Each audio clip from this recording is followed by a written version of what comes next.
부자는 자산의 가치를 저장하고 가난한 자는 현금과 예금의 가치를 저장한다.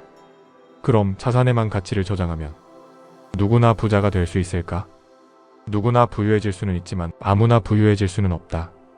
오늘은 왜 아무나 부유해질 수 없는지 그 이유에 대해서 알아보고자 한다.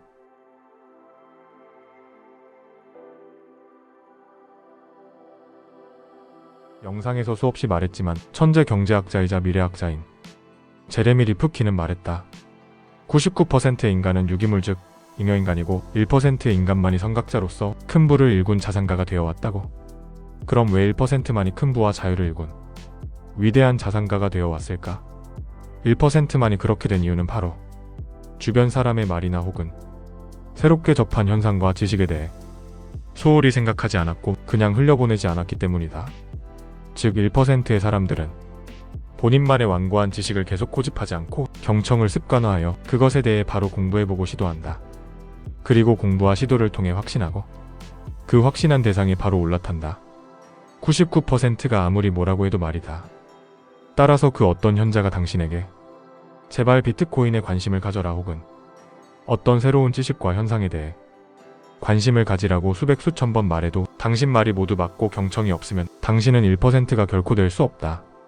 왜냐하면 당신은 현자의 말을 흘려보내고 당신만의 우물한 개구리 시각으로 당신만의 완고한 지식으로 계속해서 삶을 살아나갈 것이기 때문이다. 따라서 99%의 일반적인 사람들처럼 그저 그렇게 살아가게 되고 인생에 아무리 큰 기회가 스쳐 지나가도 그것에 올라타지 못하는 것이다. 즉 누구나 경청과 독서만 있으면 부유해질 수 있는 것은 존재사실이다. 그저 경청과 독서를 통해 공부하고 확신하고 그것을 시도하면 되는 것인데 그것을 시도하지 않고 그냥 흘려보내고 다시 당신만의 시각으로 즉 당신만의 완고한 지식으로 살아가기에 아무나 부자가 될 수 없는 것이다.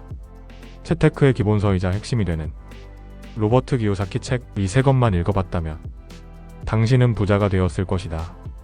부자가 안 되었다 하더라도 돈을 꽤나 벌게 되었을 것이다. 부자 아빠 가난한 아빠에서 그는 말했다. 투자와 실거주를 분리하라고 말이다. 즉 대출받아 집을 사서 그 집을 깔고 앉아 실거주하는 순간 그 집은 당신에게는 부채가 된다. 그리고 당신은 계속 원금과 이자를 갚아나가며 지출이 커지고 계속해서 가난해지는 길을 가게 된다. 반면 대출받아서 그 집을 사서 임대 주면 당신은 목돈을 깔고 앉아있지도 않고 추가로 원금과 이자도 안 나가고 오히려 당신에게는 자산이 생기고 남에게 전세를 줘서 받은 보증금으로 계속해서 투자를 해나가며 돈을 굴려나갈 수 있다. 즉 대출받아서 집을 사고 그리고 임대 준 집이야말로 당신의 자산이며 이렇게 할 때에만 당신은 부자가 되는 길로 갈 수 있다. 문제는 이 조언대로만 하면 누구나 부자가 될 수 있지만 결국 현실을 보면 주변 대부분이 영끌에서 비싼 집에 실거주해서 목돈을 깔고 앉는 것도 모자라 원금과 이자를 왕창 내며 살아간다. 그래서 아무나 부자가 될 수 없다. 아무리 수백 번 부자 되는 조언을 해줘도 그것도 책값 단돈 2만 원만 내면 수백 번 수천 번 책에서 말해주는데 아무도 그 조언을 따르지 않고 주변 99%가 하는 대로 그저 그렇게 똑같이 살아가기 때문이다. 그리고 매일매일 주식과 4848 혹은 로또와 대박을 바라면서 나도 언젠간 부자 되겠지라고 되뇌인다. 당신이 생각해도 아이러니하지 않는가? 당신은 진정 1% 부자가 되고 싶은가?